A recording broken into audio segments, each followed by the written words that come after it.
kaikki mukaan. Meillä on nyt hieno tilaisuus kuulla tässä vähän näistä tietoturva- ja tekoälyverkkoasioista. Sen verran taustaksi, että me tuossa Mäkelän lomatuvilla kokoonnuttiin yrittäjäyhdistysten ja elinkeinovastaavien kanssa tässä marraskuun loppupuolella, ja siellä nousi esiin, että tällainen webinaari, jos saataisiin aikaiseksi, niin tällaiselle varmaan tarvetta olisi, ja nyt sitten tämä osallistujamäärä jo osoittaa sitä, että tarvetta on. Ja kuinka ollakaan, niin päädyttiin siihen, että talkoisiin varmaan saadaan ICT-Elmonetin väkeä mukaan, että kun ollaan täällä teidän ydinalueella, niin tämä on varmaan hyvinkin veneessä koko porukka. Ja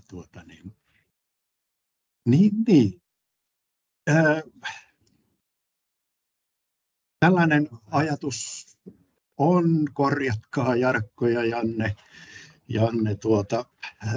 jos olen väärässä, että te asiantuntijana alustatte, ja me varmaan täältä voidaan sitten heittää kysymyksiä.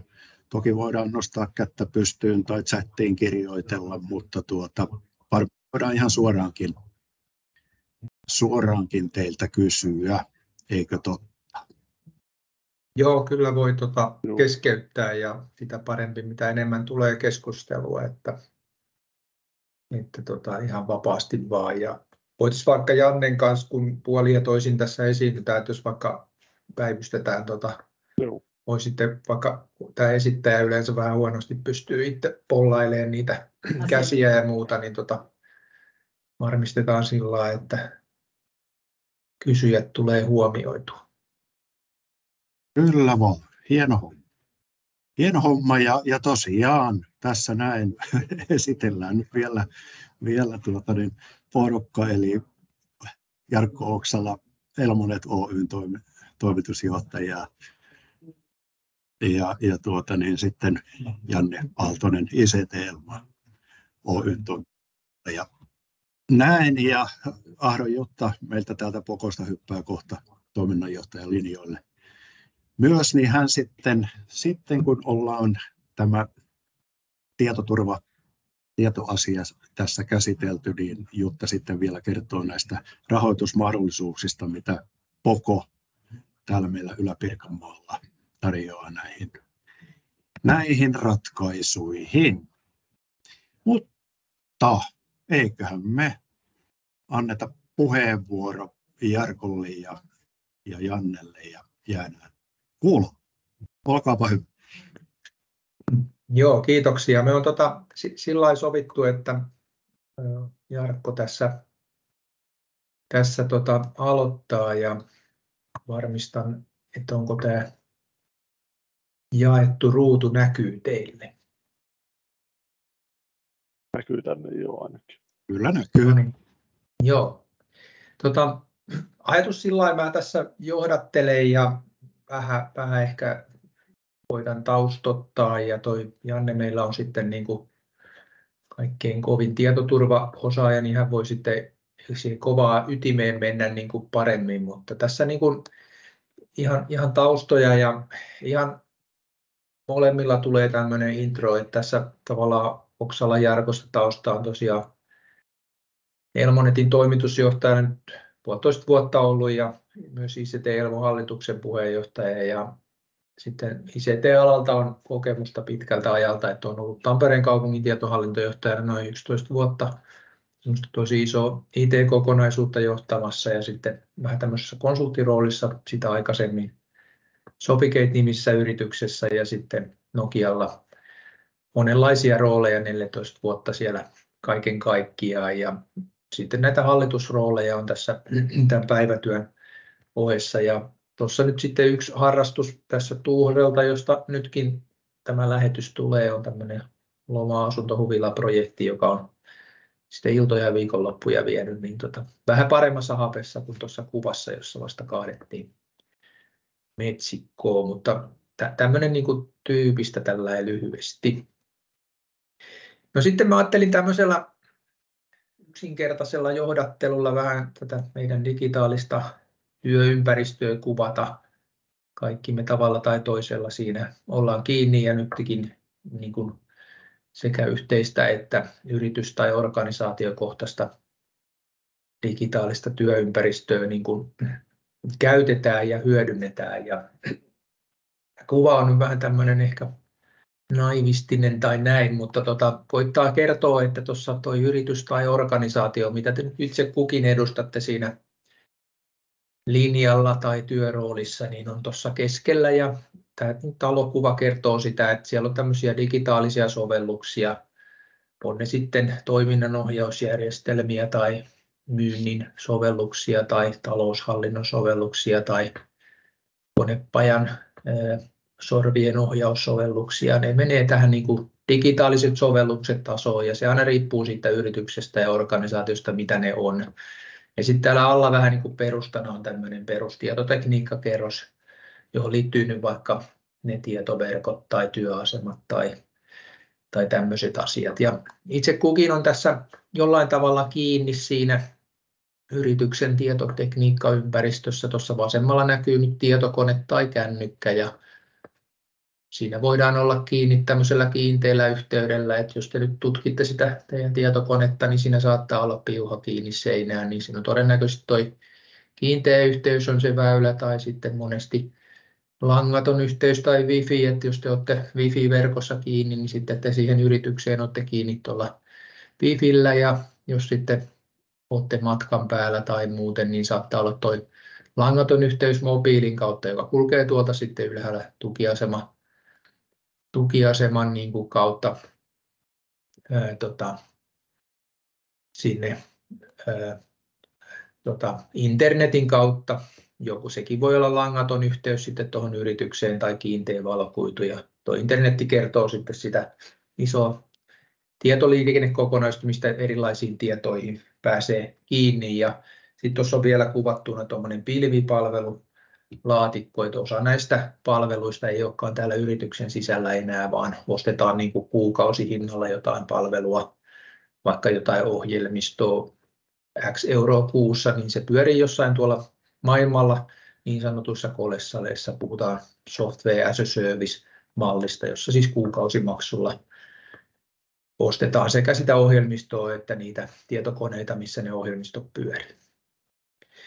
No, jos tätä nyt koittaa vähän käytännönläheisemmin vielä kertoa, että nyt kun ollaan kaikki Teamsissa, niin mitä tämä niin kuin käytännössä voisi tarkoittaa tuossa kuvassa, niin esimerkiksi näin, että se Teams-ruutu näkyy siellä välineellä, millä te olette tällä linjoilla, tietokone tai kännykkä, ja sitten näillä yhteyskanavilla se on kiinni tietyn verran tietotekniikkaa liittyen siihen Teamsiin ja Microsoftin ratkaisuihin löytyy sieltä teidän yrityksen omista ympäristöistä, mutta pääosa on se, että se pyörii Microsoftin konesalissa, niin sanotusti Microsoftin pilvessä, se ohjelmisto, millä tämäkin yhteys nyt luodaan. Ja tätä mun puhetta ja kuvaa, mitä välitän, niin liittyy täällä sitten näitä tietoverkkoja ja sitä kautta se jaetaan eri osallistujille. Eli näin esimerkiksi tämä Teams toimii, että se ei ole niin kuin yritykseen ostettu tietokone ja ohjelmisto, vaan yrityksen kuukausimaksulla ostama Microsoftin alusta, jossa on sitten paljon muitakin palveluita kuin pelkkä Teams, Wordit ja tämmöiset sähköpostiratkaisut sun muut. Tässä vähän niin kuin tämmöisenä rautalankana, ja sitten jos me katsotaan vielä niin kuin, vähän niin kuin kohti sitä tietoturvallisuutta, niin samaan kuvaan vähän, että mehän työssä me käsitellään koko ajan entistä enemmän ja yksityisessä elämässä digitaalista tietoa eri muodossa, erilaisilla ohjelmistoilla. Ja miten tämä tieto nyt sitten liikkuu tai sijaitsee tai miten sitä jalostetaan tässä kuvissa, niin ihan niin kuin ajatellen täältä tietokonekännykkä, niin joku joukko sitä tietoa, mitä te käytätte yrityksen toimintaan, on siellä tietokoneella tai kännykällä, ja ihan tietoturvan näkökulmasta se, että jos teidän tietokone vaikka hukkuu tai varastetaan, niin kysymys on se, että no mitä sille tiedolle tapahtuu, että onko se jossain varmuuskopioituna täällä yrityksen tiloissa tai pilvipalvelussa, että silloin se ehkä se tietokone on vain fyysinen väline, joka voidaan korvata ja mitään tietoa ei hukkunut. Mutta sitten jos se tieto onkin vaan siellä tietokoneella, joka tippuu veneestä järveen tai varastetaan, niin sitten voikin olla hankalampi tilanteen. Varmaan yksi semmoinen käytännön kysymys nyt tässä heti ääneen kysyttynä on se, että tiedättekö, miten teidän osalta asiat on. Ja sitten tietysti yrityksen niin kuin omissa ratkaisuissa on enemmän tietoa, sen takia tuossa on niin kuin monta palapelikuvaa, että siellä on eri sovelluksia, jossa on vaikka asiakastietoja tai taloustietoja tai Sorvin ohjaustietoja tai jonkun suunnitelman tietoja tai niin poispäin. Ja sitten iso osa niistä tiedoista voi olla myös tuolla pilvipalveluissa. Ja tietoa tietysti näillä yhteysväleillä liikutellaan sitten, että se mitä te kännykässä tai tietokoneella räpläätte vaikka Wordia, niin itse asiassa se pilvipalvelussa sitten sijaitsee ja muotoutuu ja tallentuukin, eli vaikka ne kotihakemistot Microsoftin ympäristössä, yleensä ne on niin kuin pilvessä tallessa, eli jos se tietokone hukkuu, niin lähtökohtaisesti siihen voidaan valikoida uusi tietokone, johon sitten vaan käyttäjätunnus pääsyhallinnalla niin kuin annetaan oikeudet, eli se uusi tietokone opetetaan käyttämään sitä edellisen tietokoneen muokkaamaa dataa, eli pääsyoikeuksilla, käyttäjätunnuksilla sitten päästään kiinni, ja silloin se hyvässä tilanteessa se tieto on vaan, se laite on vaan fyysinen laite, eikä sillä ole merkitystä, häviääkö se vai ei.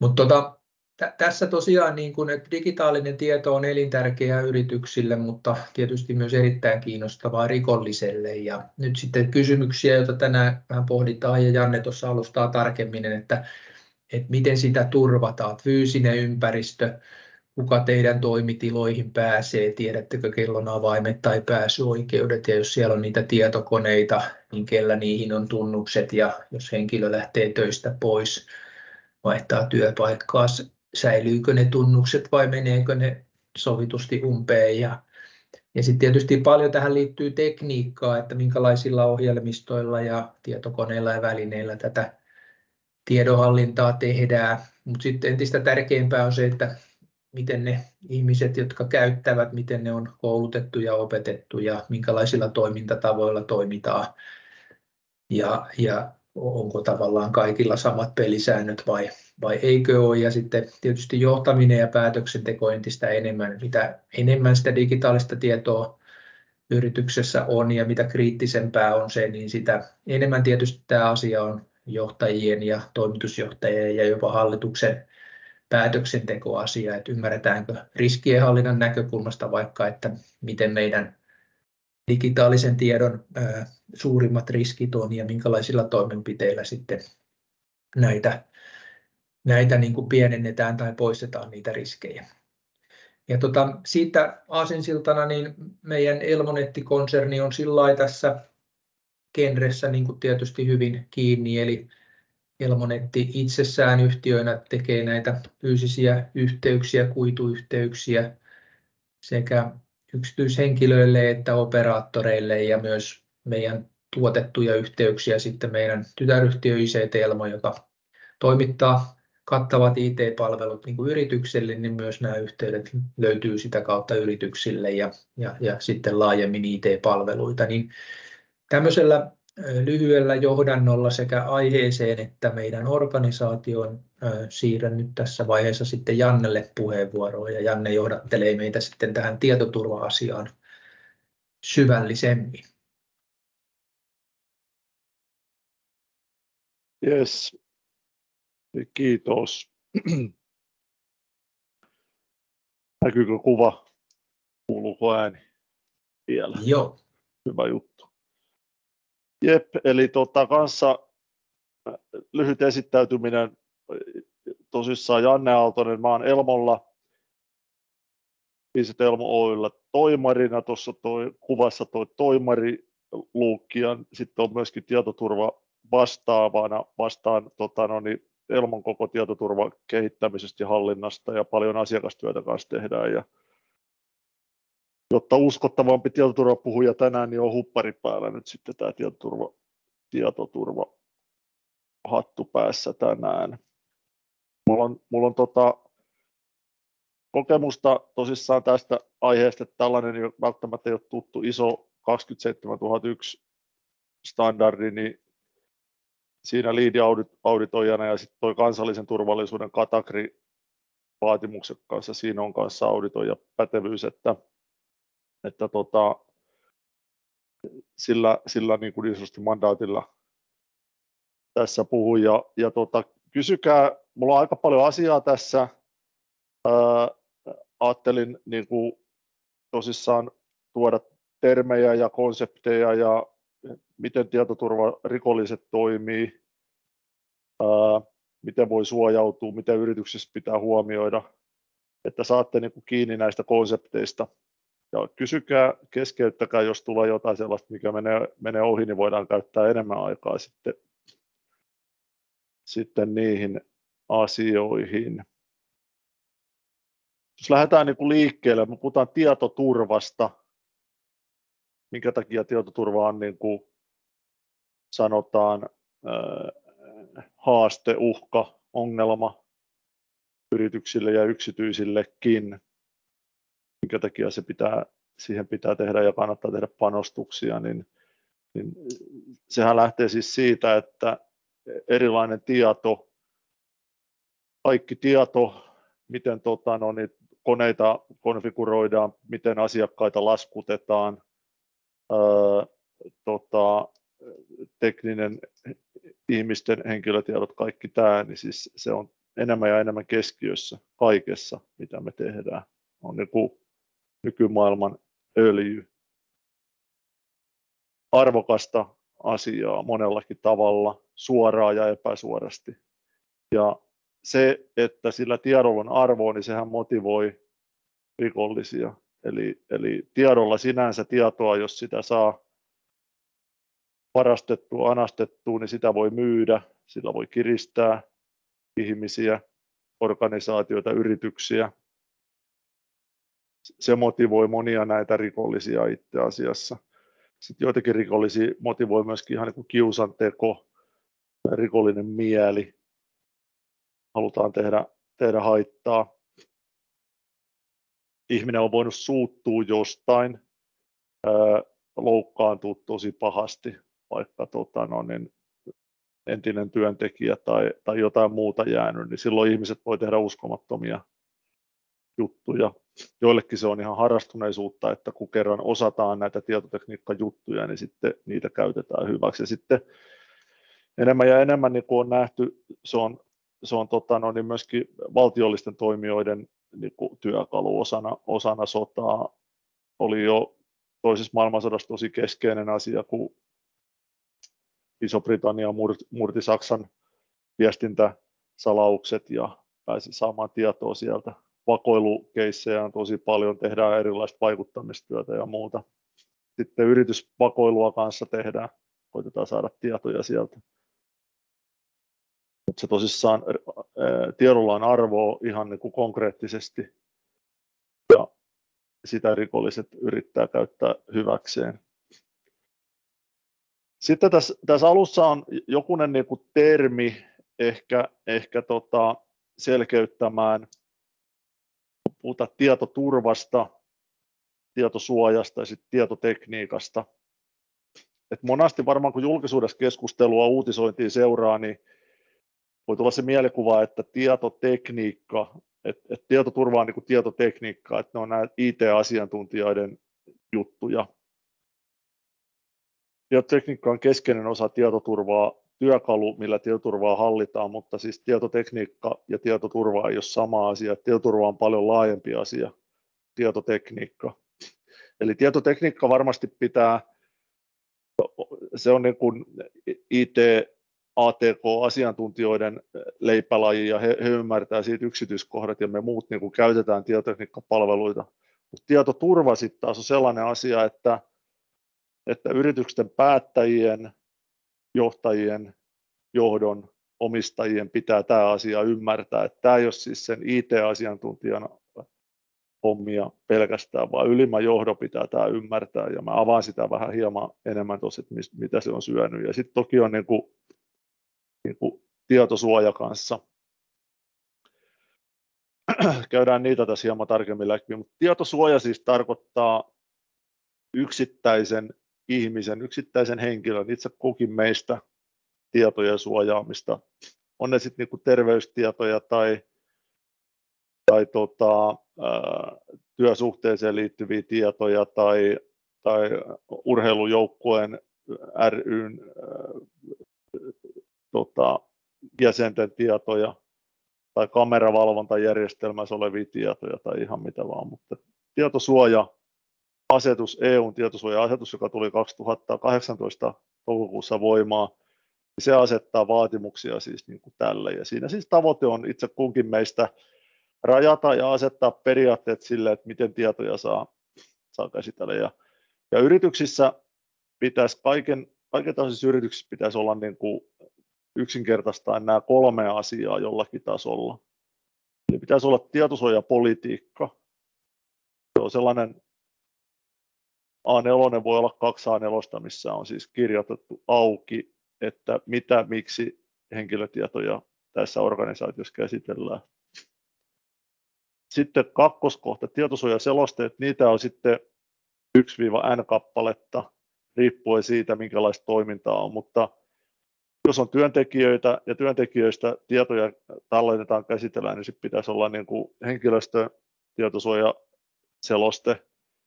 Jos tehdään rekrytointiin, niin rekrytointiin liittyen, jos on asiakkaita, niin kuin yleensä hyvällä yrityksellä on mahdollisimman paljon, niin sitten asiakasrekisteriin liittyen. Eli tällaiset tiedot pitäisi olla. Ja sitten tuo 3. kohta on, kun henkilöstöä, voi olla yksinyrittäjäkin, joka näitä tekee, ja tuollainen löytyy kyllä tuolta tietosuojavaltuutetun verkkosivultakin tuollainen henkilötietojen käsittelyohje, mutta semmoinen pitää niin kuin olla organisaatiossa kanssa saatavilla, eli joku politiikka, mitä, miksi tässä tehdään, erilaiset selosteet ja sitten henkilötietojen käsittelyohje. Ja mä käyn tätä keskustelua yritysten päättäjien, organisaatioiden päättäjien kanssa, niin tällainen niin kuin kysymys on, että milloin teidän organisaation tietosuojadokumentaatio on viimeksi katselmoitu tai päivitetty. Ja aika usein, lähes aina, poikkeuksiakin toki on, mutta lähes aina ne on siis päivätty 2018 toukokuulle. Ja sen jälkeen näyttää, että niitä ei olisi päivitetty. Ja se on siis ongelma siitä syystä, että se ei luo sellaista niin kuin kauhean hyvää uskottavuutta, että organisaatiossa näitä tietosuoja-asioita aktiivisesti hoidetaan. Ja konkreettisesti se on ongelma siinä mielessä, että tähän GDPR:ään liittyy siis tällainen seuraamusmaksu, eli EU tai kansallinen viranomainen voi laittaa niin kuin sakot, jos ei toimita GDPR:n mukaan. Ja täällä on tällainen verkkosivusto GDPR Enforcement Tracker, eli tällainen niin kuin seuraamusmaksuseuranasivusto, niin täältä näkyy, että EU-tasolla näitä on laitettu maksuun yli 2100. Suomessakin on laitettu näitä maksuun 20 kappaletta. Täällä on Viking Linea ja muuta, toki sitten tämä Vastaamo kanssa löytyy täältä. Mutta ehkä tässä siis se pointti, että jos jotain sattuu, sitähän aina saattaa sattua, ja sitten jos viranomainen tulee niin kuin tarkastaa, että miten te näitä henkilötietoja olette hoitanut, niin jos se näyttää, että teidän dokumentit on viimeksi 2018 toukokuussa päivitetty, niin se ei anna siis vahvaa kuvaa siitä, että johto on ottanut tätä vakavasti. Ja sen takia kannattaisi ottaa sellainen käytäntö, että kerran vuodessa esimerkiksi käydään ne läpi. Yleensä niihin ei hirveästi tarvitse päivittää. Voi olla, että vastuuhenkilöt on vaihtunut tai jotain muuta, niin se voi päivittää.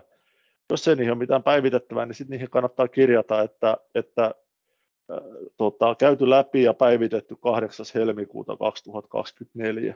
Ja sitten kun joku viranomainen tulee katsoa niitä joskus, niin teillä on siis näyttöä siitä, että tätä on aktiivisesti hallinnoitu.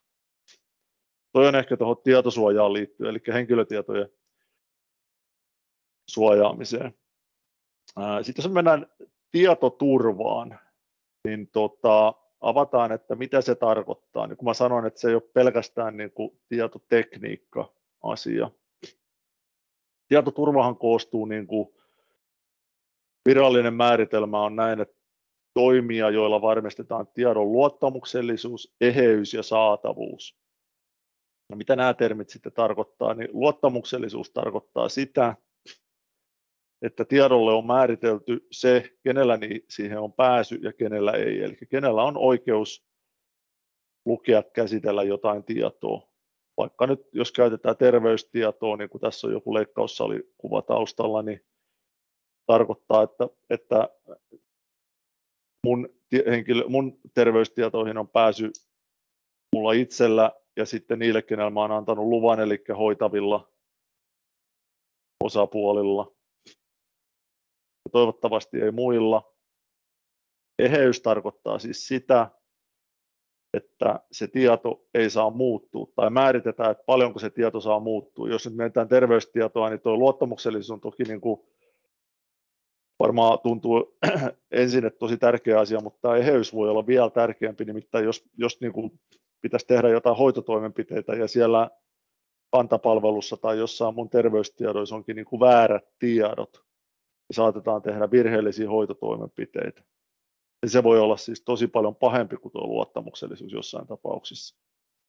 Saatavuus tarkoittaa sitä, että se tieto on siis saatavilla, niin kuin termi sanoo tuossa, siis se, että kun vaikka niitä hoitotoimenpiteitä pitäisi tehdä, niin jos ei se ole saatavilla, ja saatavuus määritellään monta kertaa niin, että miten pitkä aika niin kuin organisaatio voi sietää sitä, että se tieto ei ole saatavilla, onko se niin kuin sekunti vai minuutti vai viikko vai kuukausi, eli jollekin tiedolle voi olla, että se on ok, että se ei ole vaikka yhtenä päivänä saatavissa, riittää, että se on seuraavana päivänä sitten.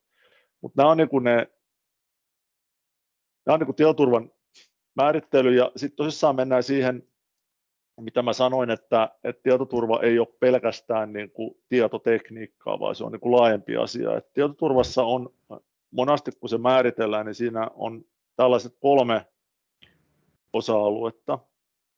Jos lähdetään liikkeelle tuosta, tosissaan tuo tekninen puoli on toki tärkeä, eli puhutaan monennäköisistä virustorjuntajutuista, palomuuri, eli estetään yrityksen tietojärjestelmiin, määritellään kuka sinne saa tulla sisään ja kuka ja niin poispäin. Nämä tekniset asiat on tosi tärkeitä ja ne on kehittynyt paljon.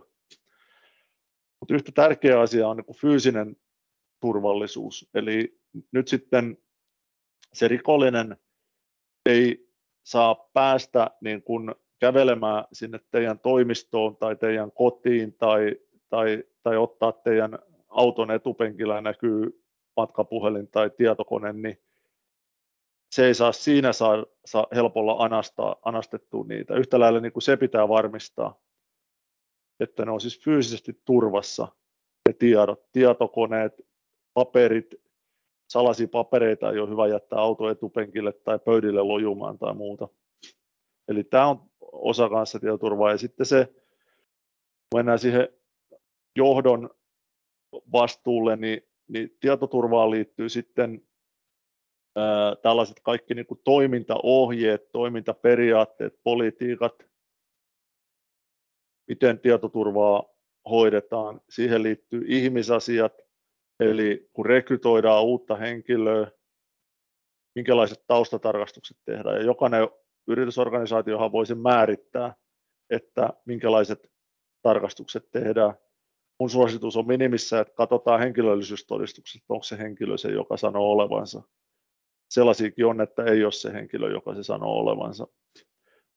Kun tätä kysyy, niin aika harvat Suomessa me luotetaan toisiimme, niin aina ei tarkasteta tuota. Sen lisäksi on hyvä varmaan tarkastaa, niin kuin, riippuu toki toimialasta, hyvä tarkastaa, onko se koulutus sitä, mitä hän sanoo olevansa. Jos puhutaan joissakin säännöllisissä toimialoilla, niin pitää oikeasti olla siis se koulutus, mitä sanoo olevansa. Hygieniapassi tai sairaanhoitajan koulutus tai muuta. Ja sitten myöskin työkokemus, että onko se sitä, mitä on. Että Aamulehdessä oli joku aika sitten se juttu, missä henkilö oli tosissaan ihan täysin keksityillä työkokemuksilla ja koulutuksilla ja muilla päässyt rekryfirman kautta töihin ja jäi sitten kyllä kiinni, koska aikaisempi työnantaja ilmiantoi hänet. Mutta tosissaan niin noin kannattaa niin kuin miettiä, että nyt siinä omassa toiminnassa, liiketoiminnassa, mitä tekeekin, että miten noi taustat kannattaa tarkistaa. Ja tosissaan tietoturvahallinta tarkoittaa siis sitä, että tämä kokonaisuus on niin kuin ymmärretty, kuvattu ja hallittu. Ja mulla on tässä seuraavana on pari sivua tästä. Mä voin mennä tänne taaksepäin pari tänne. Mä näytin tässä, että tämä iso kuva on siis se, että GDPR-asetus, mikä tuli 18 voimaan, niin se määrittää EU-tasolla vaatimukset tietosuojalle. Nyt tälle tietoturvalle, mitä mä äsken kerroin, niin siihen on tulossa kanssa direktiivi, tällainen kuin kyberturvallisuusdirektiivi, Network and Information Security-direktiivi. Niin mä kerron nyt lyhyesti, että mistä siitä on kyse. Katoin, että osallistujana on suurin osa niin kuin, mikroyrityksiä, pieniä yrityksiä, niin tämä ei niin kuin suoraan koske, mutta mä kerron kohta, miksi teidän on hyvä ymmärtää hieman, että mistä on kyse. Tämä on tosissaan tuollainen EU-tasolla määritelty koko EUn kaikki maat kattava vaatimus samalla tavalla kuin GDPRkin, niin tämäkin on sanktioitu ja sakko tulee, jos ei toimita tämän mukaan. Ensin saa toki tehdä korjaavia toimenpiteitä, mutta siis se tulee koskemaan keskisuuria ja suuria yrityksiä, eli yli 50 työllistäviä yrityksiä, jotka toimii tällaisilla erittäin kriittisillä tai kriittisillä toimialoilla, jotka on listattu tässä. Esimerkiksi niin kuin kaikki niin kuin valmistusteollisuus hyvin laajasti. Täällä on niin kuin muiden koneiden ja laitteiden valmistus määritelty täällä. Eli sellaisia yrityksiä terveyspuolella koskee. Ja tätä tosissaan tulee viranomainen valvomaan ja tällekin on sanktioita. Ja tässä on sitten niitä vaatimuksia. Mä käyn näitä nyt yksityiskohtaisesti läpi. Tämä on toisen tunnin koulutuksen aihe, mutta niin kuin,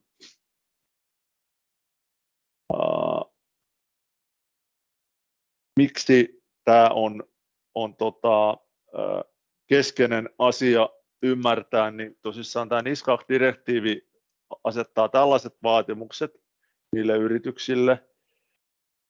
Täällä on erilaisia, pitää olla tietoturvapolitiikat, pitää olla määritelty, miten tietoturvapoikkeamia käsitellään, pitää olla jatkuvuussuunnitelma, koulutukset säännöllisesti, henkilöstöturvallisuus, kaikki tällaiset asiat. Mutta se, mikä täällä on niin se oleellinen asia ymmärtää, että tämä asettaa vaatimuksia toimitusketjulle. Eli nyt jos teidän asiakkaana on joku sellainen yritys, jota tämä koskee, niin tämä direktiivi vaatii, että sen teidän asiakkaan pitää ymmärtää toimittajiensa tietoturvakäytännöt. Eli sen seurauksena voi olla, että tämä koskee teitä, jos on tosissaan keskikokoinen tai suurempi ja noilla kriittisillä toimialoilla. Jos se suoraan koskee, niin se voi tulla täältä teidän asiakkaan vaatimusten kautta. He voi kysyä, että miten teillä on tietoturva-asiat hoidettu. Ja silloin se tarkoittaa niin kuin noita asioita, mitä mä kerroin, että on toki niitä teknisiä tietoturva-asioita, mutta sitten on fyysisiä, henkilöstöpuolen rekrytoinnit, kuvattu se toiminta ja kaikkea tätä. Mutta tällainen tulee siis voimaan. Sen nimi on NIS2-direktiivi, jos tulee vastaan. Tämä oli niin kuin näitä terminologiaa tässä pohjalla, ja nyt mennään vähän niin kuin konkreettisempaan asiaan vaiheittain tässä. Kysykää tosissaan, jos tulee, ehkä niitä tulee tässä. Nyt niin kuin mä haluan avata tätä, että mistä nämä tietoturvauhat tulee, miten nämä rikolliset nyt toimii, miten niitä syntyy. Siinä on niin kuin yksinkertaistaan 2 tekijää, 2 syytä, miksi tietoturvaongelmia on olemassa. Ensimmäinen on siis se, että kaikissa laitteissa, toki nyt tietokoneissa, mitä me käytetään tässäkin, on softeja, eli ohjelmistoja, ja niissä on virheitä. Ja ne virheet on niin sanottuja haavoittuvuuksia. Palataan kohta siihen, mitä se tarkoittaa. Ja niitä haavoittuvuuksia, ne on mahdollisuuksia näille rikollisille, ja ne käyttää niitä hyväkseen. Sitten toinen iso haavoittuvuus tässä koko maailmassa on me ihmiset. Eli me ollaan erehtyväisiä, meitä pystytään johdattelemaan, huijaamaan, niin se on se toinen ongelma tässä tietoturvapuolella. Nämä on ne mahdollisuudet näille rikollisille. Ja näistä haavoittuvuuksista olette saattanut lukea, aamulehdessäkin oli näissä Ylen uutisissa oli tästä, että tällainen Tietoevry, iso suomalainen pörssiyritys, joitakin viikkoja sitten massiivinen verkkohyökkäys. Ruotsissa erityisesti, tämä oli Ruotsin niiden konesali, niin siellä oli Ruotsissa monia julkisia palveluita alhaalla, eli ne ei toiminut aikoihin, vieläkään ei kaikki toimi. Ja siinä taustalla oli tällainen asia, kun Tietoevryllä oli joitakin verkkolaitteita, joissa oli niin sanotusti paikkaamattomia haavoittuvuuksia, ja nämä rikolliset pääsi käyttämään niitä hyväkseen. Ja sitten toinen ongelma oli siellä siis se, että tällaista niin sanottua kaksivaiheista tunnistusta ei ollut käytetty. Mä avaan ne kumpikin tässä, saattavat kuulostaa teknisiltä, mutta ne on tärkeitä niin kuin ymmärtää. Eli tällaisia haavoittuvuuksia oli rikolliset päässyt käyttämään, ja sitten tämmöistä niin kuin tunnistautumisen puutetta, mitä siellä oli. Ja nyt, että mitä tämmöinen niin kuin tällainen haavoittuvuus tarkoittaa ohjelmassa? Se tarkoittaa ei kun siis... voin puhua. Tuliko kysymys? Niin. Okei, joo. Siellä on jollakin, taitaa olla toinen puhelu päällä. Joo. Niin, no, se on joku toinen, joo. Joo, niin joo. No voisiko niin, joku tykistää sen siellä sen toisen pakkaan? Joo, homma hoidettu. Joo, niin haavoittuvuus tarkoittaa sitä, että kun me käytetään jotain ohjelmaa tai jossain verkkolaitteessa on joku ohjelma tai tietokoneessa on joku ohjelma tai muualla, niin siinä on niin kuin normaali toiminta, mitä sen ohjelman tekijä on ajatellut. Eli tällainen normaali toiminta voi olla vaikka, että se pyytää sinua syöttämään sinne syntymäajan. Siihen syötetään sitten joku tuollainen niin kuin syntymäaika. Ja sitten se virheellinen toiminta on se, että mitä nämä rikolliset niin kuin testailee on, että ne syöttää siihen jonkun niin kuin oudon tiedon. Yksinkertaistaa siis tosissaan nämä haavoittuvuudet on tällaisia, kun siihen syöttää jonkun ihan oudon tiedon, vaikka A tuohon syntymäpäivän paikalle, niin sitten se ohjelma menee tavallaan sekaisin sillä tavalla, että se mahdollisesti avaa pääsy johonkin niin kuin väärään paikkaan. Ja tosissaan siitä syntyi tämä Tietoevrynkin ongelma, eli heillä oli joissakin verkkolaitteissa, ne oli tällaisia niin kuin siskoverkkolaitteita, siellä ei ollut tehty päivityksiä, ja sitten Traficom, tämä Suomen tietoturvan pääylitason valvoja, nosti toisena asiana sen, että siellä ei ollut tällaista monivaiheista tunnistusta käytössä, eli se rikollinen pääsi sinne sisään tällaisen haavoittuvuuden kautta, sitten ne sai haalittua sieltä käyttäjätunnukset, ja sitten ne pääsi, mitä ne teki siellä on, niin ne niin kuin salaa ne kaikki tiedot, ja sitten sanoo, että maksakaa X miljoonaa, niin me voidaan palauttaa nämä. Että tämä on siis se tilanne siellä. Ja okei, mitä tällä nyt sitten voi tehdä? Ohjelmien valmistajat toki testaa näitä ohjelmia, ne yrittää löytää tuollaisia haavoittuvuuksia sieltä, mutta ohjelmia on niin paljon, että niitä kaikki ei löydetä. aina kun ne löytää noita, niin ne tekee korjauksen niihin.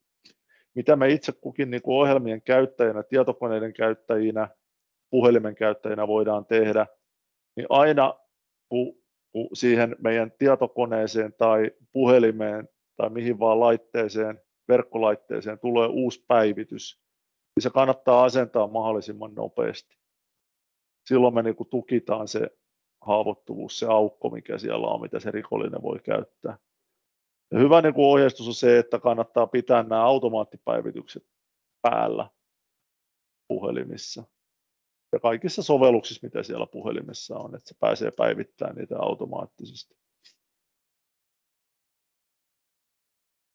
Eli nyt me käytiin tuo tekninen puoli, sitten on tämä, niin kuin tämä ihmispuoli, eli meitä ihmisiä, varmaan kukaan täällä mukana olevista ei ole välttynyt näiltä, että joku yrittää huijata, vaikka teknisesti ne järjestelmät on parempia ja parempia, niin silti sinne jää niitä mahdollisuuksia ja että jotkut sähköpostit tulee läpi. Eli tällaisia erilaisia huijausviestejä tulee sähköpostitse, sitä voi tulla tekstiviestitse, puhelimitse, joku soittaa, sanoo olevansa jotain. Uutisissa on ollut paljon viime aikoina sitä tällaisia niin kuin poliisihuijauksia, että soitetaan ja sanotaan, että on poliisi ja nyt pitäisi lähettää ne pankkitunnukset tänne. Poliisi ei koskaan toimi niin kuin noin, että niin kiire ei ole, että pitäisi niitä, ja poliisille ei ikinä tai pankille ei niin kuin tarvitse suusanallisesti tai lähettää ikinä mitään tunnuksia. Se kannattaa muistaa. Mutta se siis toimii nämä verkkohuijaukset sitten niin, että niissä sähköposteissa tai viesteissä on yleensä joku linkki tai liite, jota pyydetään klikkaamaan, ja sitten kun sitä klikkaa, niin menee johonkin tuollaiseen turvattomaan sivustoon, mihin sitten ehkä pyydetään laittamaan verkkopankkitunnuksia tai muuta. Tuossa on tuollainen Petteri Järvinen, joka on tietoturvakouluttajia ja nimiä Suomessa. Hän teki tällaisen havainnon, että jos haluaa mennä niin kuin omaveroon ja oli niin kuin Googleen pistänyt omaverohaun, niin siihen ensimmäiseksi ilmestyy sellainen huijaussivusto, eli huijari oli ostanut siis Googlelta maksullisen mainoksen, joka nosti hänet ensimmäisenä siihen hakutulokseen, ja siis se tosissaan meni huijaussivustolle. Googlehan seuraa näitä ja poistaa, kun niitä ilmi annetaan, mutta niitä voi olla siellä jonkun aikaa aina. Eli omaveroon ei kannata mennä siis näin, että googlaa tai mihinkään muuhunkaan Nordean palveluihin tai OPn palveluihin tai Säästöpankin palveluihin, vaan suoraan syöttää siihen sivuun www.omavero.fi tai www.vero.fi. Se on yksi vinkki. Ja sitten mistä sen sitten tunnistaa? Joskushan voi tulla niin kuin järkeviäkin sähköposteja, joskus tulee huijauksia. Yksi tapa tarkistaa tällä tavalla turvallisesti on, että kun se mitä rikolliset pystyy helpolla niin kuin väärentämään on tämä lähettäjänimi täällä. Esimerkiksi tämä on mulle tullut tuossa tammikuun alussa tullut viesti, tällainen joku Jonah. Adobe on yksi tapa itse asiassa allekirjoittaa sopimuksia. Et periaatteessa Adobelta olisi voinut tulla tällainen Adobe-työkalun kautta tällainen työsopimushyväksyntä, mitä tämä yrittää tässä olla. Mutta nyt kun mä klikkaan tätä, eli linkkejä ei pidä klikata, mutta tätä lähettäjänimeä voi klikata, niin sieltä näkyy tämä oikea sähköpostiosoite, joka on ihan outoa, eli se paljastaa sen, että tämä on huijaus. Ja sitten jos yhtään epäilyttää, niin ei kannata klikkailla mitään, eli mieluummin kannattaa ottaa puhelin käteen vaikka soittaa sille, keneltä se viesti on tullut, että lähetitkö mulle tällaisen laskun, mikä pitäisi nyt maksaa, tai lähetitkö mulle tällaisen linkin, tai lähettää tekstiviesti, lähetitkö tällaisen, jos asiakkaalta tulee joku outo, niin siinähän voi pistää, että moi, sain sulta tällaisen uuden laskun tai sopimuksen, että tuliko tämä tarkoituksella ja muuta. Eli kannattaa varmistaa, ja koskaan ei ole niin kiire. Nämä huijauksethan aina toimii niin, että on niin kuin valtava kiire just sillä hetkellä. Sitten tunnusten varastaminen. Tämä on kanssa mitä rikolliset tekee. Mulla on kohta tarkemmin tuossa kanssa näistä käyttäjätunnuksista niin tosi keskeinen asia. Eli käyttäjätunnus on se, millä nyt kirjaudutaan mihin vaan yrityksen maksujärjestelmään tai sitten sähköpostipalveluun tai muuta. Sinne pistetään käyttäjätunnus ja salasana. Ja tosissaan näillä edellä mainituilla kalastelukeinoilla koitetaan saada nämä tunnukset käsiin.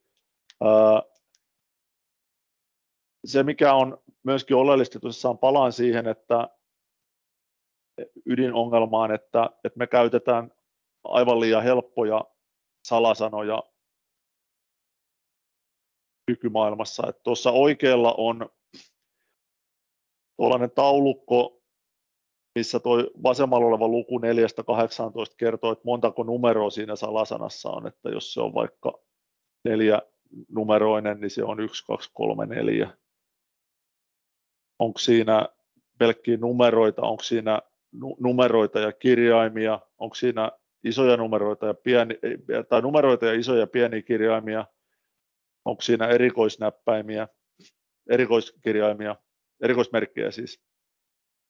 Ja tästä näkyy siis se, että vaikka olisi minkälaisia erikoismerkkejä, niin kone pystyy ihan vaan tällaisella raalla voimalla arvaamaan sen 2 viikon laskennan jälkeen 10-merkkisen salasanan.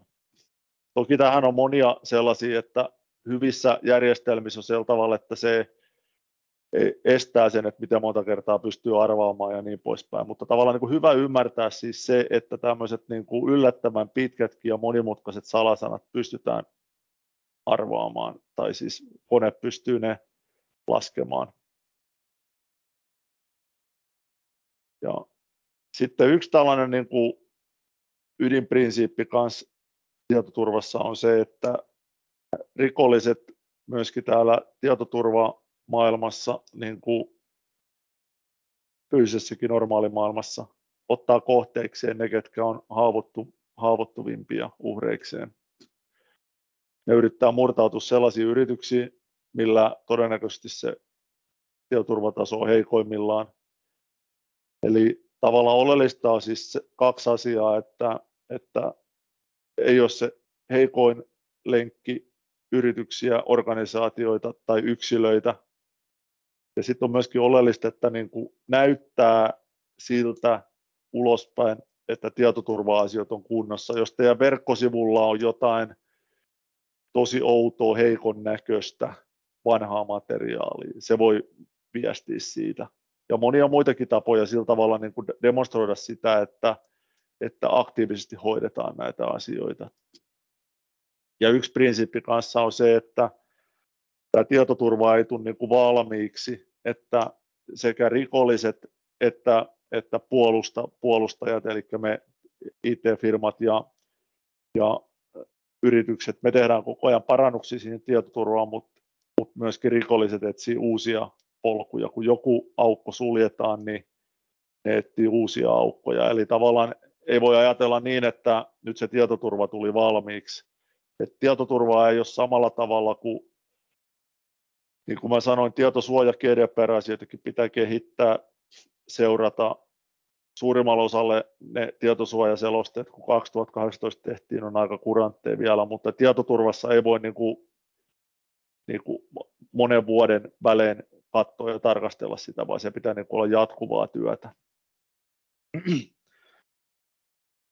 Sitten mennään seuraava steppi konkreettisempaan vielä. Mitä minä itse voin tehdä, mitä te voitte tehdä, jotta me ei olla se heikoin lenkki. Eli minkälaisia toimenpiteitä. Nyt mennään tosissaan niihin käyttäjätunnuksiin. Tuossa oikealla näkyy maailman yleisimmät salasanat. Ihan oikeasti 23 tutkimus tehty. Jotkut käyttää tällaisia salasanoja. Jos suomalaisia salasanoja käydään läpi, niin siellä on tuhmia sanoja ja kaikennäköisiä tällaisia. Ja tosissaan tietokone ja rikolliset pystyy kyllä niin kuin arvaamaan niitä helpolla. Kehittyneimmissä on vaikka näissä Microsoft-järjestelmissä, mitä Elmokin tarjoaa, niin ja kun on sellaiset turvalliset Microsoft 365-lisenssit, niin siellä on estetty tällaisten tunnettujen helppojen salasanojen käyttö. Eli semmoista ei voi edes syöttää, sinne ei voi syöttää 1, 2, 3, 4 tai salasana, nimistä salasanaa, tai salasana kirjoitettu toisinpäin, tai salasana huutomerkki, tällaisia asioita ei voi. Se, että pistää huutomerkin salasanan perään, niin sekin on tunnettu kikka, että sitäkään meidän ei kannata tehdä. Okei, mutta mitä sitten voisi tehdä? Hyviä ohjeita, perusohjeita. Käytä hyviä salasanoja. Mitä se nyt sitten tarkoittaa? Se tarkoittaa, että sen pitää olla pitkä, vähintään 15 merkkiä, niin kuin nähtiin aikaisemmin, niin sellaista ei pysty tietokone murskaamaan, eikä kukaan arvaamaan. Käytetään erikoismerkkejä. Nyt sitten tulee tietenkin se kysymys, että miten tuollaisen niin kuin muistaa kukaan. No, ei muistakaan. Sen takia kannattaa käyttää hallintasovellusta, salasanojen hallintasovellusta. Mulla on kohta siitä, että mitä se tarkoittaa. Perusohje 2. Käytä eri salasanaa eri palveluissa. Jos nyt olisi linjalta kysyttäisiin käsi ylös, kenellä on kaikissa palveluissa eri salasana. Mulla on. Ei ollut 3 vuotta sitten, mutta sitten tein sen. Se oli jonkun tunnin operaatio, kun tuolla salasanasovelluksella kävin läpi ja muutin kaikki. Ei saa käyttää samaa salasanaa. Esimerkiksi sellaisia voi olla, että käyttää niin kuin henkkohteelämässä somealustalla, Facebookissa, jossain muualla. Samaa salasanaa kuin työmaailmassa, niin sitten kun se henkkohteelämässä murretaan, niin se pääsee se rikollinen sinne yrityksenkin verkkoihin.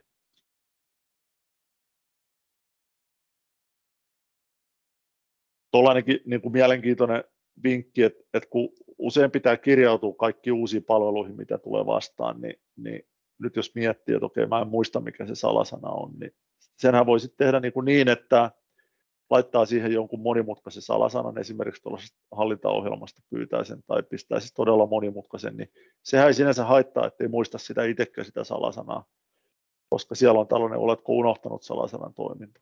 Sitähän voi käyttää sitten tarvittaessa. Toki siihen liittyy sitten se, että jos teille tulee, olen unohtanut salasanan tällainen ilmoitus sähköpostiin, niin olkaa tarkkana, että oletteko te tehnyt sellaisen uusintapyynnön vai ette. Jos ette ole, niin sitten joku rikollinen yrittää käyttää teidän tunnuksilla sitä. Niin silloin ei missään nimessä pidä hyväksyä sitä, vaan kannattaa kirjautua siihen palveluun, mistä se on tullut ja muuttaa se salasana, mikä siellä on. Kyberturvallisuuskeskus on erittäin hyvä lähde, jos haluatte perehtyä enemmän. Niillä on hienoja, hyviä ohjeita, salasanat haltuun, salasanojen käytöstä liittyvät ohjeistukset. Sitten tämä monivaiheinen, kaksivaiheinen tunnistus. Mä sanoin, että tietoturva ei tule koskaan valmiiksi, mutta tämä nostaa kaikkien palveluiden turvallisuutta todella dramaattisesti. Eli salasanan murron todennäköisyys pienenee 99%, 1/100 siis menee. Otetaan tällainen kaksivaiheinen tunnistus. Kutsutaan MFA, Multi-Factor Authentication, kaksivaiheinen tunnistus, vahva tunnistus, tällaisilla termeillä. Tällainen pystytään ottaa käytännössä niin kuin siviilielämän, yksityiselämän palveluissa. Kaikissa melkein on mahdollisuus. Se ei tule automaattisesti käyttöön, mutta on se sitten Facebook tai Gmail tai sitten yrityspuolella myöskin kaikki niin kuin pankkijärjestelmät ja muut. Niin niistä löytyy tällainen. Se ei ole automaattisesti käytössä. Teidän kannattaa selvittää, miten saadaan otettu käyttöön ja ottaa se käyttöön. Ja tämähän tarkoittaa, tämä MFA eli kaksivaiheinen tai monivaiheinen tai vahva tunnistus tarkoittaa siis sitä, että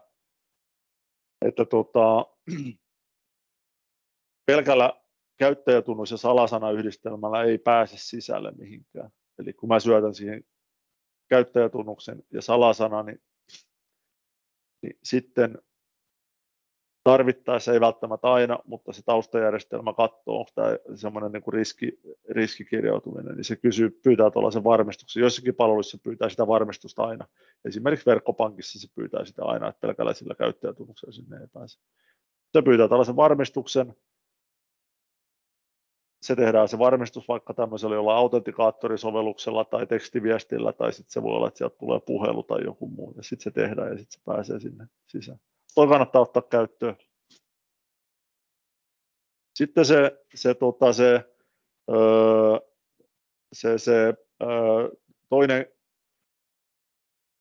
toinen asia, mihin mä viittasin tuossa, eli salasanan hallintasovellus. Mikä näissä on idea? Idea on tosissaan se, että meillä kaikilla on varmaan niin kuin kymmeniä erilaisia palveluita ja järjestelmiä, mihin pitäisi niin kuin kirjautua. Ja niin kuin mä sanoin nyt sitten, tämä tietoturva-asiantuntijan ohjeistus on se, että niissä pitäisi olla eri salasana kaikissa. Sitten se pitäisi olla vielä hyvä salasana, eli pitkä. Miten niitä muistaa? No siihen on olemassa tällaisia salasanoja hallintasovelluksia. Osa niistä on ilmaisia, osa maksaa jonkun verran, joitakin euroja kuussa, mutta se on niin kuin pieni vakuutus siitä, että tunnukset on turvassa.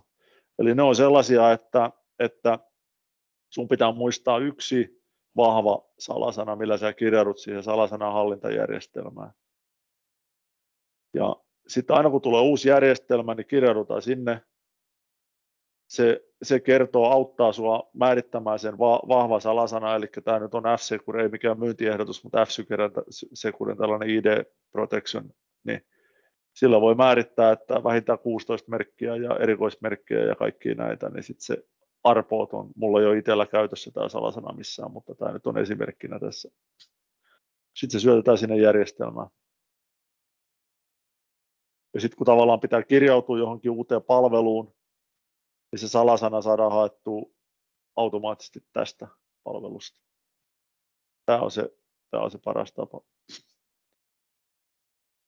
Sitten tällainen tuossa tietoevrynkin keississä ne rikollisethan yrittää, nyt me mennään niin kuin yritysmaailmaan, yrityskäyttäjiin, että siviilikäyttäjillähän harvemmin tällaisia asioita, mutta siis puhutaan tällaisista niin kuin pääkäyttäjäoikeuksista, admin-oikeuksista.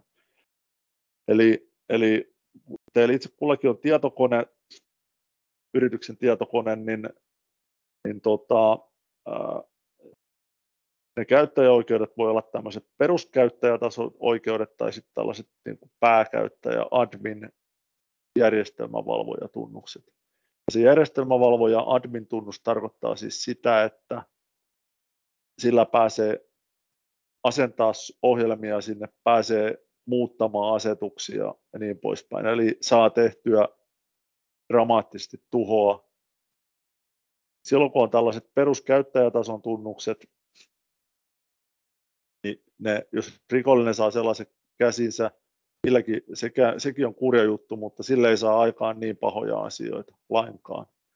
Sen takia tällainen niin kuin vahva suositus ja meidän suositus, mitä me ajetaan meidän asiakkaalle on, että käyttäjillä on tällaiset user-taso-oikeudet vaan. Ja sitten jos sinne pitää asentaa jotain uusia ohjelmia, niin ne tekee sitten IT-asiantuntija erillisillä rajatuilla tunnuksilla. Tässä on sellainenkin asia, että sellaiset koneet, missä on tällaiset user-käyttäjätason tunnukset, niin ne toimii paljon luotettavammin. Tästä on tutkimustietoa. Eli ne on nopeampia, niissä on vähemmän vikoja, häiriöitä. Ja siis se johtuu siis siitä, että kun siinä on näitä laajempia oikeuksia, niin se käyttäjä asentelee sinne kaiken näköistä sitä sun tätä, ja se koneen suorituskyky menee ja ohjelmat menee niin kuin sekaisin. Tollainen asia. Sitten yrityspäättäjille siellä Microsoft, monet teistä käyttää, me käytetään tänään tässä Microsoft Teams, Microsoft on maailman suurin tietoturvayritys. Panostanut todella paljon tuohon, että ne on tehnyt siis sellaisia suojaustoimenpiteitä, mitkä auttaa tätä turvallisuutta. Mutta jotta ne saadaan käyttöön, niin yrityksen pitää ja kannattaa hankkia tällaiset niin kuin järeemmät, enemmän ominaisuuksia sisältävät Microsoft-lisenssit, eli niin sanottu Microsoft Business Premium-lisenssi. Tämä on semmoinen, minkä Microsoft on luonut alle 300 henkeä työllistäviä yrityksen tällainen niin kuin kokonaispaketti. Maksaa jonkun verran, mutta sinne on pakattu todella paljon ominaisuuksia. Eli suositus on, että ottaa tällaisen käyttöön ja sitten pyytää IT-kumppania tekemään sinne sellaiset konfiguroinnit, tietoturvakonfiguroinnit, eli valmiiksi siinä ei ole noita olemassa. Eli kun tällaiset ottaa käyttöön, niin sieltä saa sellaisia ominaisuuksia esimerkiksi, että se tarkastaa etukäteen liitetiedostot, mitä teille lähetetään, tai tekee niihin virustarkastuksen ja luotettavuuden tarkastuksen. Se tarkastaa, jos sähköpostissa on linkkejä mukana ja monennäköisiä muita varotoimenpiteitä, mitkä niin kuin nostaa turvallisuutta. Sitten työvälineistä jokunen sana. Pahoittelut, jos siellä on ladakäyttäjiä paljon, ei ole tarkoitus morkata ladaa tässä mitenkään, mutta tuo oikean puolen kuvat tuossa niin kuin demonstroi siis sitä, että nämä nykyaikaiset tietotekniikkatyövälineet, nämä tietokoneet, mitä meillä on käytössä ja matkapuhelimet ja muut, niin nämä on todella kehittyneitä yhtä paljon kuin autojen turvallisuus on tuosta Lada 2107 muuttunut moderniin Volvoon, niin siis turvallisuusjärjestelmät on kehittynyt yhtä paljon. Ja nyt sitten kun työympäristössä käytetään näitä työvälineitä, työnantaja tarjoaa työvälineet, niin on todella tärkeää, että niitä turvallisuusratkaisuja ja konfiguraatioita ja ominaisuuksia ei oteta pois sieltä. Ja siihen tietokoneeseen ei kannata kytkeä mitään niin kuin ulkopuolista ylimääräistä, eli nyt jos siellä on kaikki ohjelmistot niin kuin määritelty turvallisesti, niin yksi tapahan päästä siihen koneeseen on pistää siihen tällainen USB-tikku kiinni, jossa on joku saastuttava ohjelma. Eli sellaisia USB-tikkuja, mistä te ette ole 100% varmoja, kenen ne on, mistä ne on tullut, ei pidä laittaa tuohon. Sellaisiakin niin kuin kikkoja käyttää jotkut rikolliset, että ne saattaa vaikka jättää sen kohteen auton läheisyyteen jonkun arvokkaan USB-tikun myyntipaketissa, ja siinä USB-tikussa onkin sitten haittaohjelma. Joku ottaa sen innossaan siitä ja ottaa käyttöön, sillä pääsee sinne sisään. Tai sitten pari viikkoa sitten yksi asiakas kertoi tässä, heillä on asiakkaana kiinalaisia yrityksiä, kiinalaisia asiakkaan edustaja oli tuossa Lempäälässä käymässä, ja sillä oli sitten joku esitys tai joku materiaali mukana, niin ennen kuin he huomasivat mitään, niin se oli lyönyt sen USB-kortin sitten tämän asiakkaan koneeseen kiinni. Nyt se kysyy, että mitä tässä pitäisi niin kuin tehdä, niin kannattaa tarkastaa se kone, että todennäköisesti sillä asiakkaalla ei ollut mitään tarkoitus, että hän mitään siihen virusta pistää tai muuta haittaohjelmaa, mutta siinä USB-tikussa saattaa silti olla sellainen. Eli nämä työkoneet, työssä käytetyt koneet, sellaiset, millä pystyy maksamaan laskuja ja hallinnoida yrityksen palveluita ja muuta, niin kannattaa olla erittäin kriittinen, että mitä niihin pistää, tehdä niihin tiukat asetukset, pyytää IT-kumppani tekemään tiukat asetukset ja mahdollisimman vähän käyttää näitä siviilijuttuja, turvattomampia juttuja siihen, että se on niin kuin pieni kustannus, että ostaa sitten vaikka henkilökohtaiseen käyttöön sen toisen koneen, millä sitten voi vähän villimmin surffailla. Joo, käyttäjätunnukset, salasanat on henkilökohtaisia, että niitä ei pidä koskaan antaa, että IT-tukikaan ei jos Intiasta soittaa tai vaikka soittaa Suomesta, niin niille ei pidä antaa niitä salasanoja ja tunnuksia. Ei niiden tarvi. IT-tuki tietää ne itse, jos on tarvis, niillä on ne admin-tunnukset tarvittaessa. Tässä on tällainen Nordea-keissi, jossa Nordean työntekijä lainaili kollegojen tunnuksia ja siirteli rahoja niillä, ja hän ei niin kuin tavallaan itse näytti, että itse ei ollut tehnyt mitään siinä. Työkaluihin liittyen tällainen ominaisuus on kaikissa Windows-tietokoneissa automaattisesti ja ilmainen kuin BitLocker.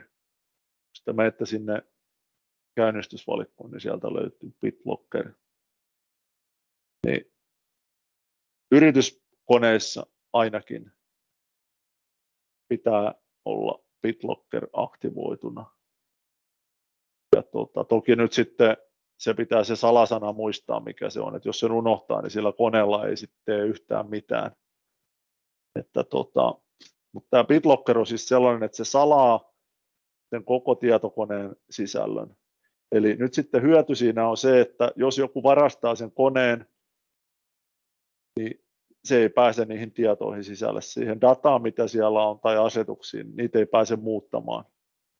Eli tämä on niin kuin yksi tällainen ydinprinsiippi kanssa tietoturvallisessa maailmassa.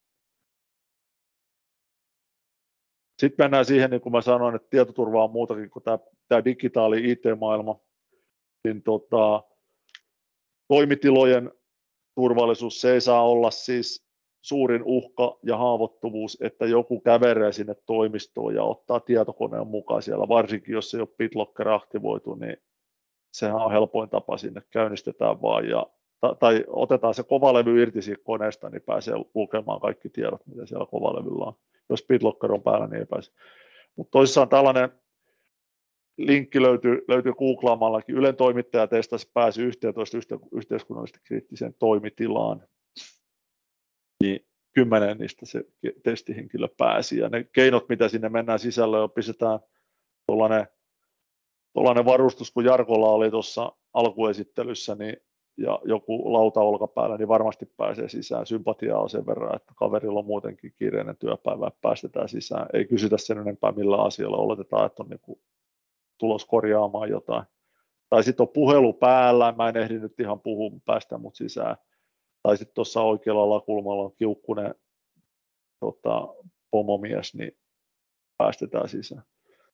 Mutta siis pointti se, että kannattaa olla niin kuin isompi yritys tai muuta, jos ei tunneta tai tulee jotain ulkopuolisia, niin tai itse asiassa kotonakin, kun tulee joku huoltaa tai kartoittaa jotain, niin on se hyvä katsoa se henkilökortti, että kuka sä oot, niin kuin, kuka tämä ihminen on.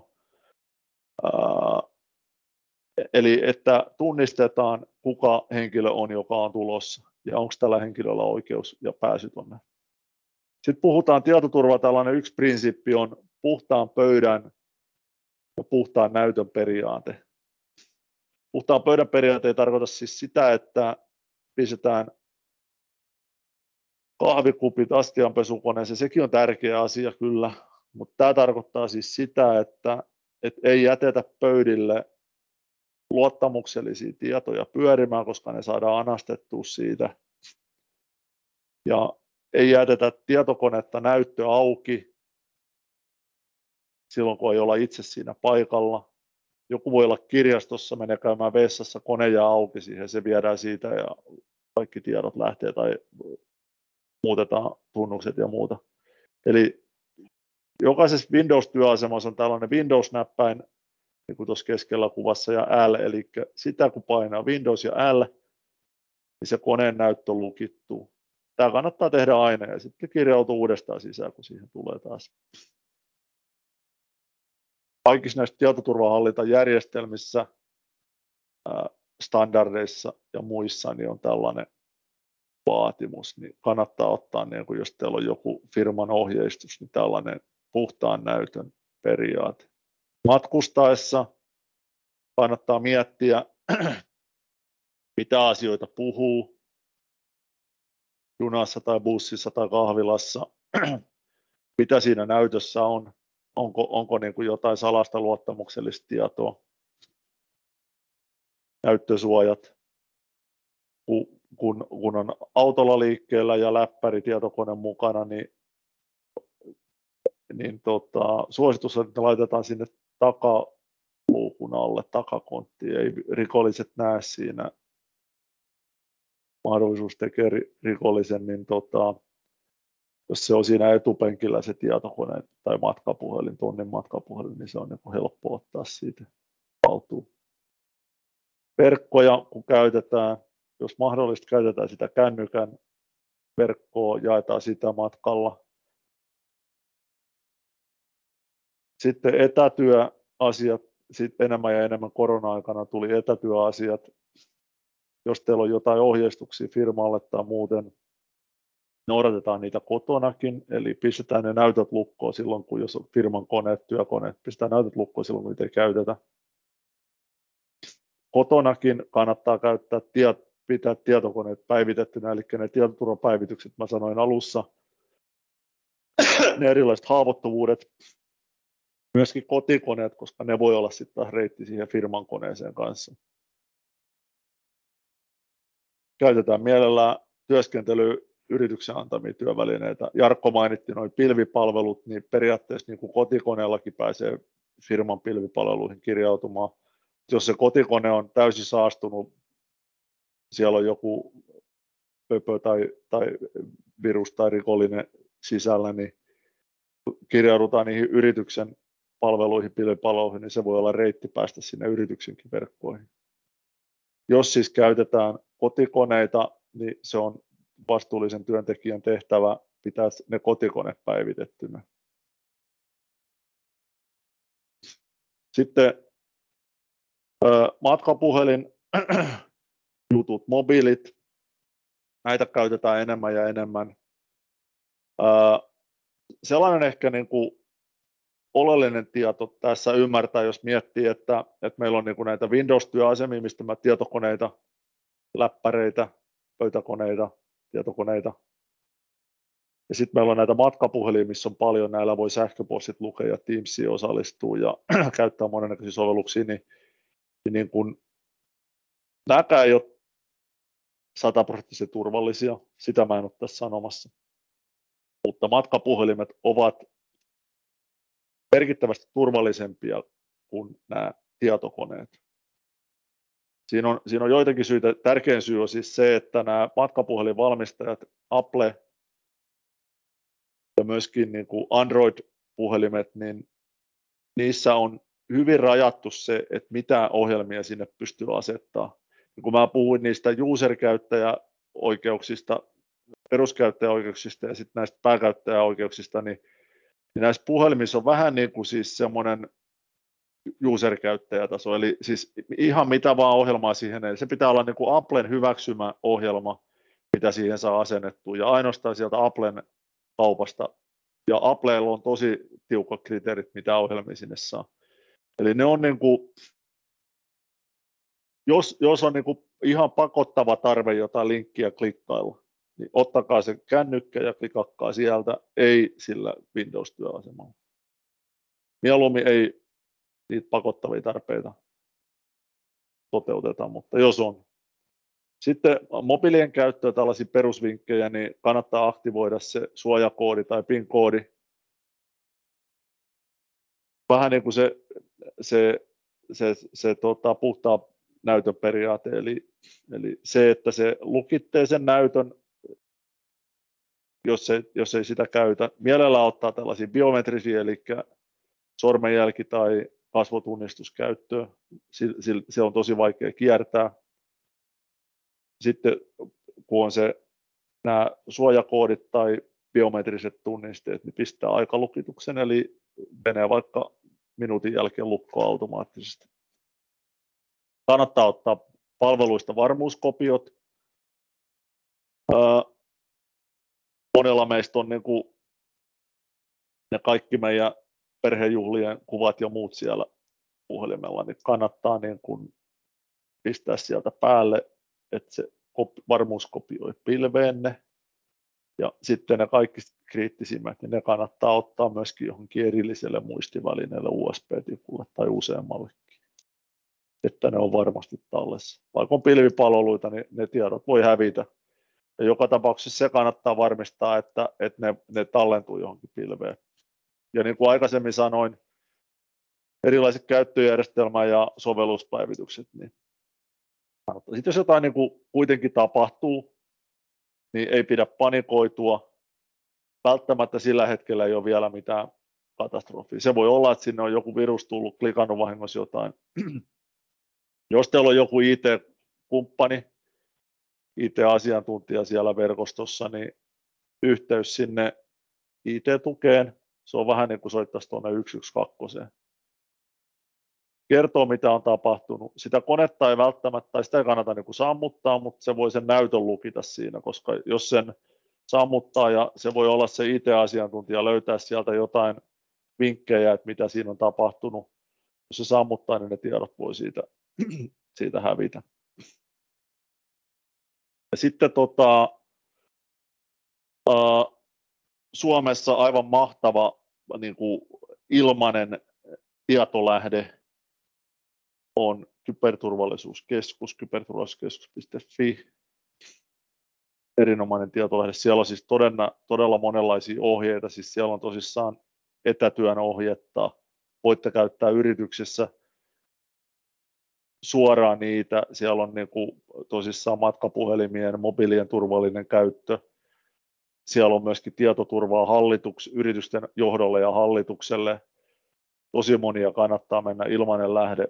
Ja sitten sieltä saa myöskin tällaisia ilmaisia päivittäisiin tulevia infotiivistelmiä. Kerran kuussa tällainen kybersää, että mitä niin kuin on maailmassa erityisesti tapahtumassa.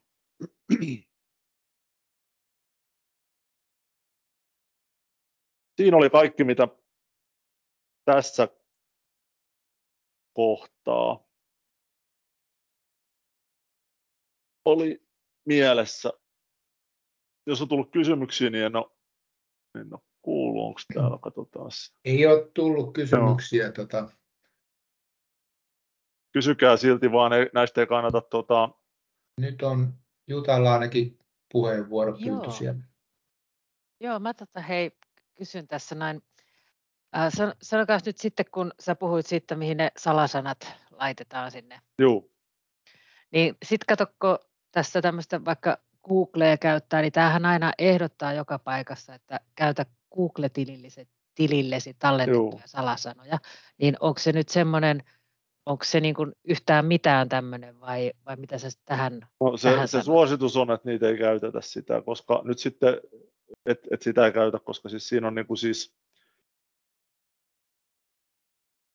no sanotaan, tämä liittyy niin kuin yrityselämään, ehkä mä sanon tämän suosituksen. Nyt sitten niin kuin yksityiselämässä, jos nyt vaikka Googlessa on, Googlessa itsessään on vahva salasana ja kaksivaiheinen tunnistus vaikka käytössä, niin kyllä sitä voisi niin kuin siviilielämässä, mutta se, että sinne tallentaa niin kuin yrityksen salasanoja, koska sehän on se riski sit siinä se, että kun joku saa sen murrettua, niin sitten on ne kaikki salasanat sieltä. Että näissä ammattimaisissa hallintaohjelmissa on niin kuin sellaisia tiukempia varotoimia, että ne toimii esimerkiksi vain yhdellä laitteella ja muuta, mutta ehkä mä nyt sanoisin suositus se, että jos on niin kuin tavallaan yksityiskäyttäjä, niin sitten voi, ja on se toki niin kuin parempi kuin se, että on se Oksala huutomerkki salasana kaikissa palveluissa. Paljasti Jarko salasana. Nyt hei, nopeasti vielä toinen, mikä tuli mieleen, siis semmoinen meillä niin kuin monilla yrityksillä varmaan on Facebook paljon käytössä ihan niin kuin siis yhdistyksen omassa viestinnässä ja muussa. Ja siellähän nyt aika paljon on ollut sit näitä, että niin kuin, näitä varastellaan, tai miksi sitä sanotaan, niin profiileja, niin just, että mitä sen kanssa pitäisi tehdä, miten se niin kuin vältetään, tai sitten jos se tapahtuu, niin mitä pitäisi tehdä. se on se Facebookin saa siis sen, sieltä saa todella paljon turvaominaisuuksia aktivoitua. Et sieltä saa niin kuin, tällaisen kaksivaiheisen kirjautumisen, se kannattaa ottaa käyttöön. Ja sitten sieltä saa siis sellaisia ominaisuuksia, että sen huomaa itsekin, että jos saa uuden tietokoneen tai jossain, sanotaan nyt vaikka mä haluaisin kirjautua jossain kirjaston koneelta Facebookiin, niin sinne ei pelkällä käyttäjätunnuksella salasanalla pääse, vaan se pitää semmoisesta jostain luotetusta laitteesta. Eli mä sanoisin niin kuin se varautuminen, ennakointi, että kannattaa ottaa ne Facebookin tietoturvaominaisuudet käyttöön. Sitten jos se kaapataan, niin siinä on varmaan Facebookilla sitten ohjeet, miten se on mahdollista saada takaisin. Voi olla haastavaa kyllä. Kyllä mä niin kuin noihin ennakoiviin ratkaisuihin. Siis siellä tosissaan on paljon, että ne on niin järeitä itse asiassa ne turvajärjestelyt siellä. Että mä uudestaan sanon vielä, että ne kannattaa ottaa. Ne on niin järeitä, että mulla on yksi keissi, mikä tuli vastaan, niin oli siis unohtanut sen salasanan, niin siis sitä ei saanut enää millään takaisin. Et Facebookilla oli sellainen käytäntö vielä hetki sitten, että kun lähetti passista kuvan, niin ne tavallaan tunnisti ja varmisti, että se henkilö on se, ja sitten ne suostui antaa sen niin kuin tunnuksen sieltä, mutta eli jos oli unohtanut sen, mutta ne on senkin poistanut jo, eli siis niitä ei saa sitten takaisin enää. Ne on siis kovia kyllä ne turvajärjestelyt, että ne kannattaa ottaa, ne löytyy kyllä kaikista näistä tunnetuista palveluista, ja jos ei löydy, niin kannattaa ehkä etsiä sitten semmoinen palvelu vaihtoehtona, mistä löytyy. Tuolla on Janne muutama kysymys tuolla tekstikentässä, pääseekö se katsomaan suoraan sieltä? Joo, okei, tuolla joo, niin onkin joo. Windows tyrkyttää taas uutta versiotaan.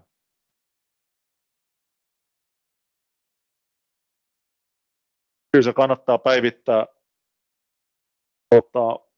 mahdollisimman pian uusi versio Windowsista. Windowsissa on sillä tavalla, että ehkä tuohon niin että tiedätte, että on näitä Windows 10 ja Windows 11. En tiedä, viittaatko niihin, mutta siis se on niin kuin tällainen niin kuin koko iso versiopäivitys, mutta sen lisäksi sinne tulee sellaisia tietoturvaa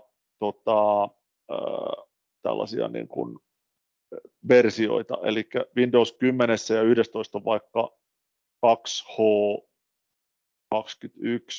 1H22 ja tällaisia versioita.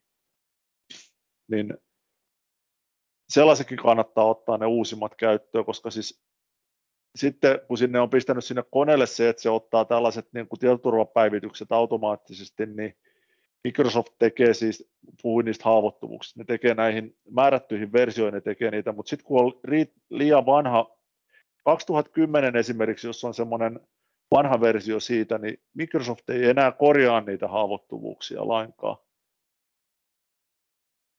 Eli mutta tuohon nyt ei vaan tule pitkä vastaus, mutta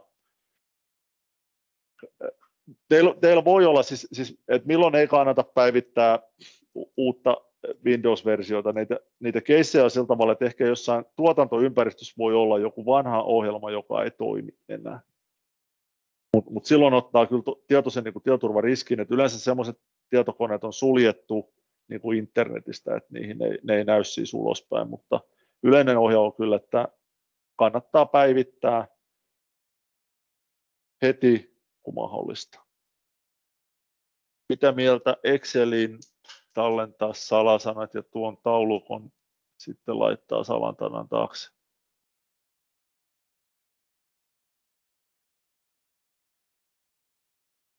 Mun mielestä sillä saa parannettu kyllä kyllä että siihen niin kuin järeä salasana. Sitten toki se juttu, että se Exceli sillä tavalla, että se on niin kuin varmistetussa paikassa. Mulla oli itselläkin kyllä joskus historiassa siis tollainen ratkaisu, joo. On niin kuin parempi kuin se, että on heikot salasanat ja samat salasanat kaikissa palveluissa. Kuinka usein Reititin tulisi päivittää uusia? No, aina kun tulee uusi päivitys, sitä ei välttämättä niin kuin normaali ihminen niin kuin seuraa. Mutta nyt vaikka Jarkko muistatko, että onko, kun Elmonetin kuidun ottaa, niin tuleeko päivitykset automaattisesti siihen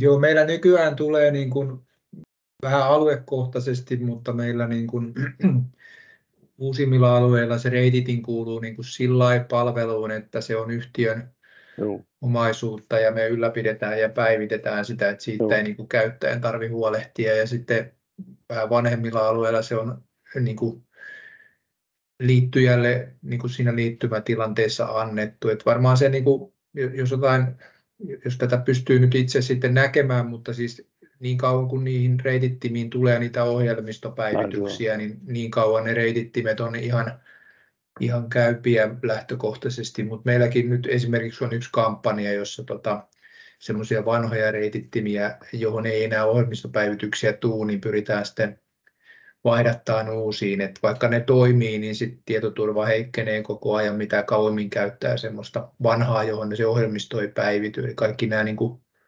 haavoittuvuusasiat ei sitten korjaannu muuta kuin sitten vaihtamalla se fyysinen laite toiseen uudempaan.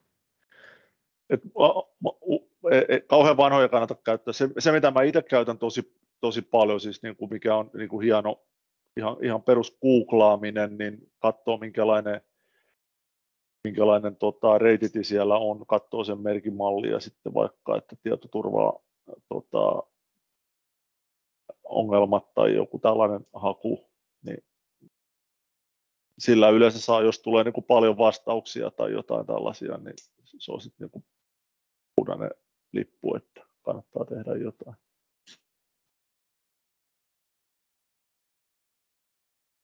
Toi on hyvä, niin kuin Jarkko sanoi, siis se mun mielestäni että se on niin kuin osana palvelua, niin se on kyllä hyvä ratkaisu, että se tulee sitä kautta, turvallisuus.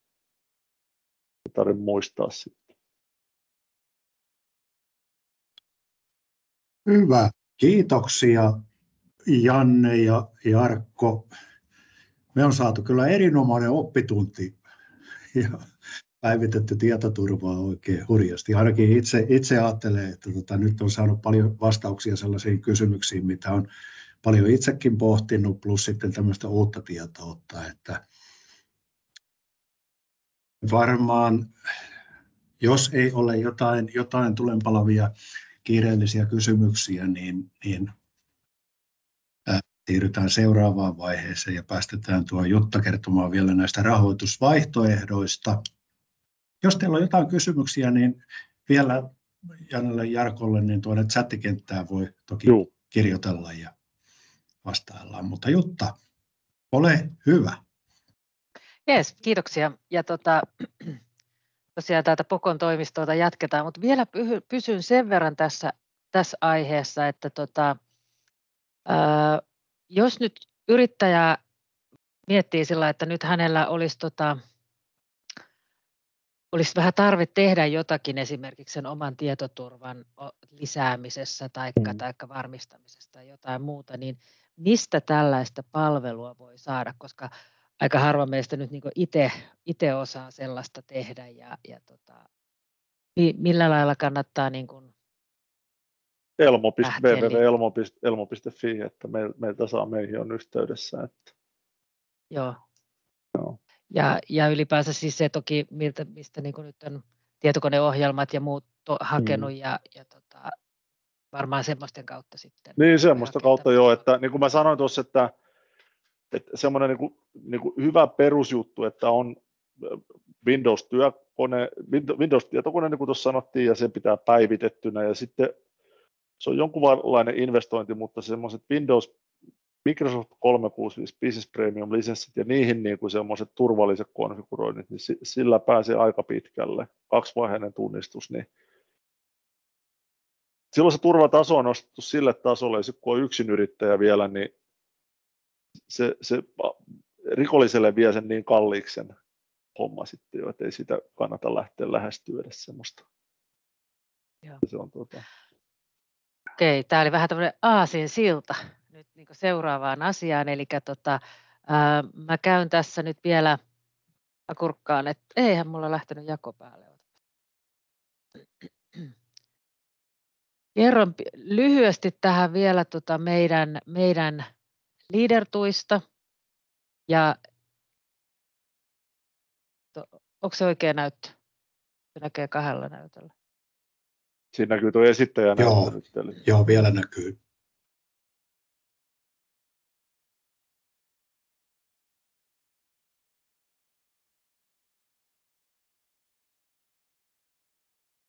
Niin.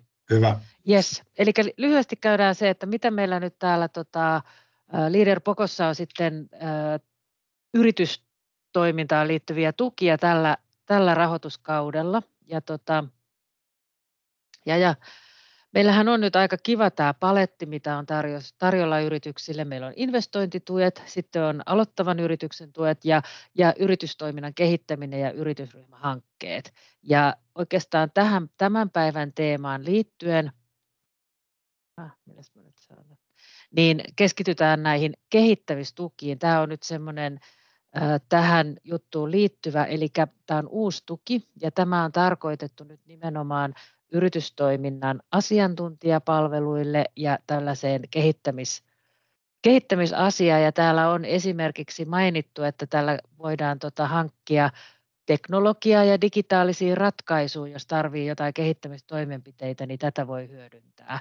Ja käytännössä varmasti kaikkein eniten käytetty näistä kehittämistuista tulee olemaan tämä vakiintuneen yritystoiminnan kehittäminen, 3 000 €. Ja tämä on niin sanottu vakioitu kertakorvaus, eli siis se on suomeksi sanottuna se on 3 000 €, ei enempää eikä vähempää. Teidän täytyy osoittaa, että te hankitte tämän vähintään 3 000 € edestä asiantuntijapalveluita, ja sitten siellä voi olla toki jotain aineita ja tarvikkeita, mutta niin kun ensisijaisesti tämä on tarkoitettu näihin kehittämis- ja asiantuntijapalveluihin. Tämä tuki ei ole tarkoitettu investointeihin, eli investoinnit täytyy tehdä sitten investointituella. Ja se on melko helppo hakea, ja siellä tietenkin toivomme, että laitetaan liiketoimintasuunnitelma mukaan ja vähän pyydetään tietenkin toimivilta yrityksiltä myöskin viimeisiä tilinpäätöstietoja, koska Leader-rahoitus on sellainen, että jo siellä laissa sanotaan, että tämä on tarkoitettu niin kuin semmoiseen yritystoimintaan, joka on kannattavaa ja jolla on niin kuin tulevaisuutta, niin semmoiset asiat sitten tarkastetaan. Mutta tämä on hyvä tukimuoto. Tätä voi yritys hakea jopa 3 kertaa tällä rahoituskaudella.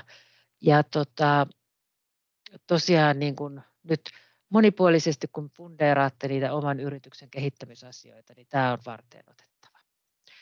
Tuossa noin 2 muuta on sitten tämä kehittämistoimenpiteen valmistelu on lähinnä sitten sellaiseen, jos tarvii hommata vaikka nyt liiketoimintasuunnitelmaan apua, johonkin laskelmiin apua, niin siihen on tämmöinen 2 000 € tuki.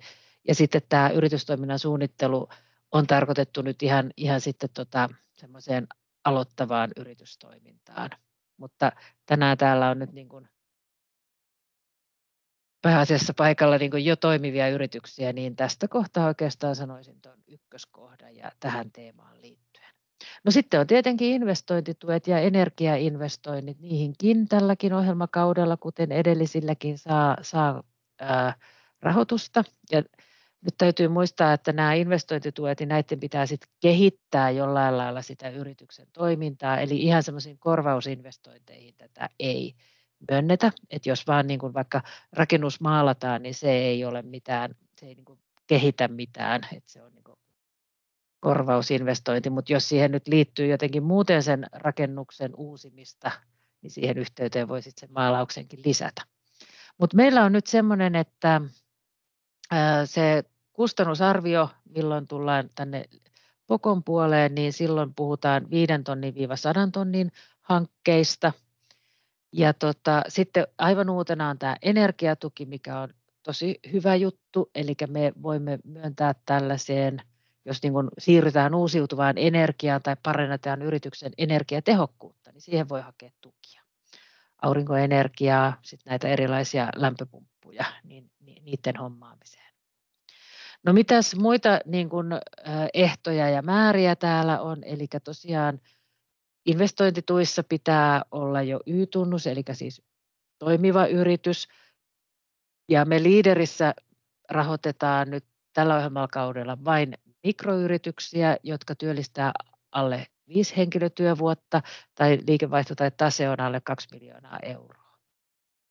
Ja niin kuin mä tuossa jo sanoin, niin pitää olla niin kuin edellytykset jatkuvaan kannattavaan toimintaan. Sen takia me pyydetään vähän niitä tietoja siitä kuluneesta toiminnasta.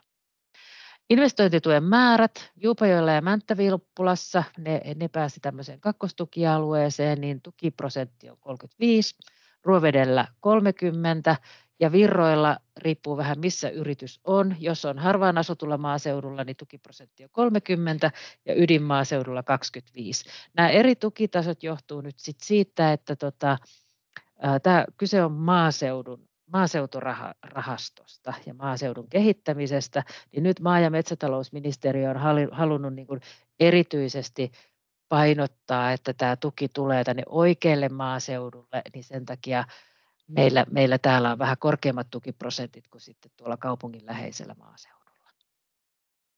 Ja niin kuin ennenkin, niin kaikissa näissä tuissa, niin kun se hanke on vireillä, niin sen jälkeen tehdyt toimenpiteet on tukikelpoisia. Siellä sitten kaikenlaisia liitteitä ja muita tarvii olla, mutta ne kannattaa sitten siellä katsoa tapauskohtaisesti. Kaikki hakemukset tehdään Hyrrä-järjestelmässä, eli vain ja ainoastaan sähköinen haku on mahdollista tällä ohjelmakaudella. Ja Hyrrä-järjestelmään on tämmöinen vahva tunnistautuminen, eli sinne mennään suomi.fi-systeemin kautta ja tosiaan vahvalla tunnistautumisella sisään. Ja siellä sitten kysytään asioita, mitä myöskin liiketoimintasuunnitelmaan olette tehneet. Ja se, mihinkä nyt erityisesti toivomme, että kiinnitätte huomioon, niin teette selkeän suunnitelman, mitä tällä hankkeella tehdään ja mitä se maksaa. Ja mihin ne hinnat perustuu. Ja investointien kohdalla, niin jos on yli 3 tonnin hankintoja, niin silloin ne pitää kilpailuttaa. Ja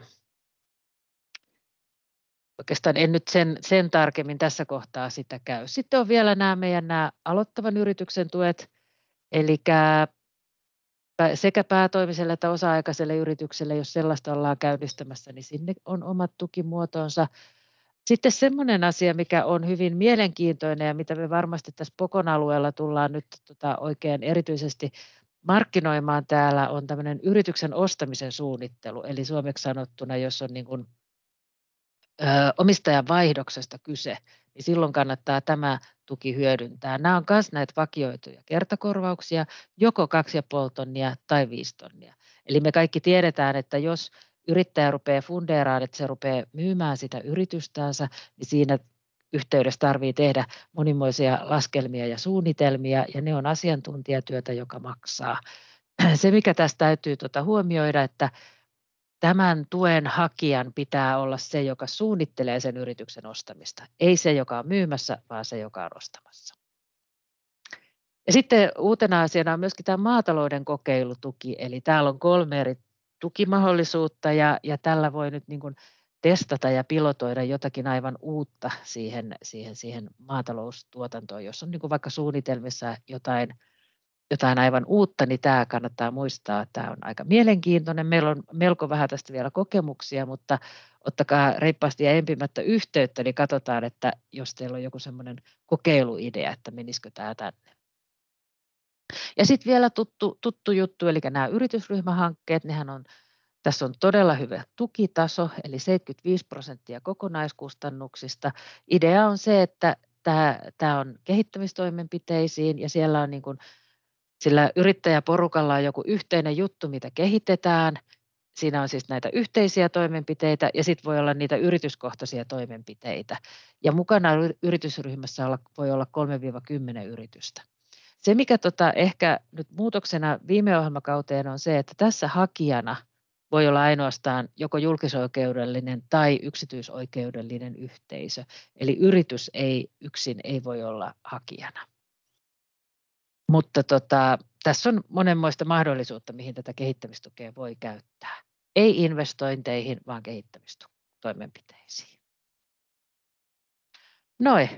Tällä aika reippahasti kerroin nämä meidän tukimahdollisuudet oikeastaan lähinnä juuri sen takia, että muistatte että meidän mahdollisuudet ja meidän POKon strategiassa tälle rahoituskaudelle älykäs ja elävä Ylä-Pirkanmaa, niin meillä on linjattu, että 50% meidän tuesta kohdistuu nimenomaan niin kuin elinvoiman kehittämiseen, eli siis mukaan lukien siellä suurimpana osana on tietenkin kaikki yritystuet. Eli haluamme nimenomaan tähän yritysten kehittämiseen panostaa.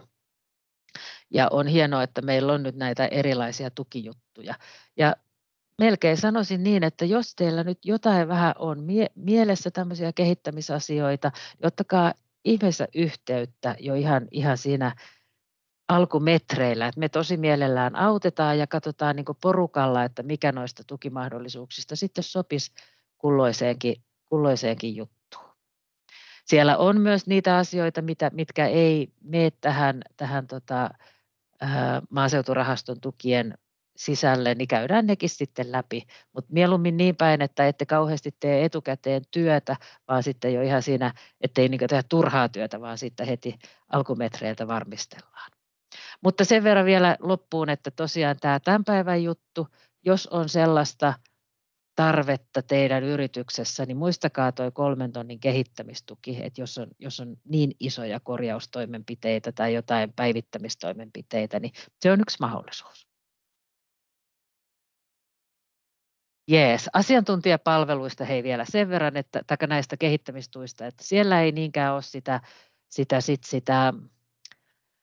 kilpailutuksen, tai siis totta kai kannattaa kilpailuttaa, ainahan yrittäjän kannattaa kilpailuttaa asioita, mutta siellä on semmoinen laskennallinen peruste, että asiantuntijapalvelut ei saa maksaa yli 900 € päivä ilman alvia, että se semmoinen raja siellä on. Mutta mielelläni vastaan. Tässä oli tämmöinen rahoituspläjäys. Kiitoksia.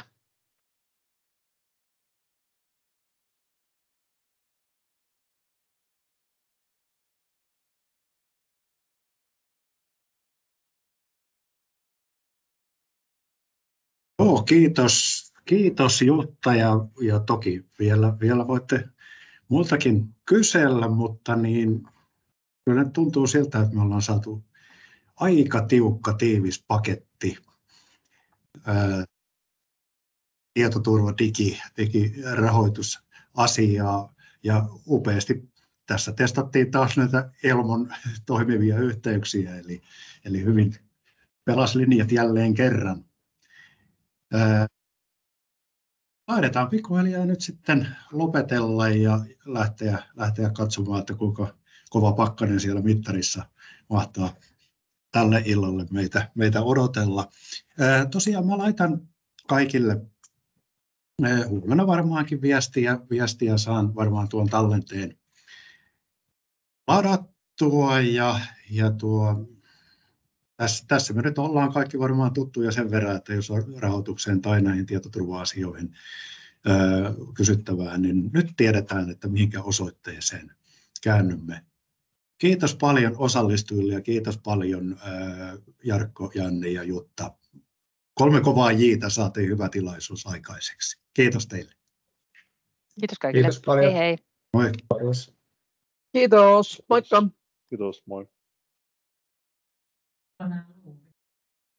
Kiitos.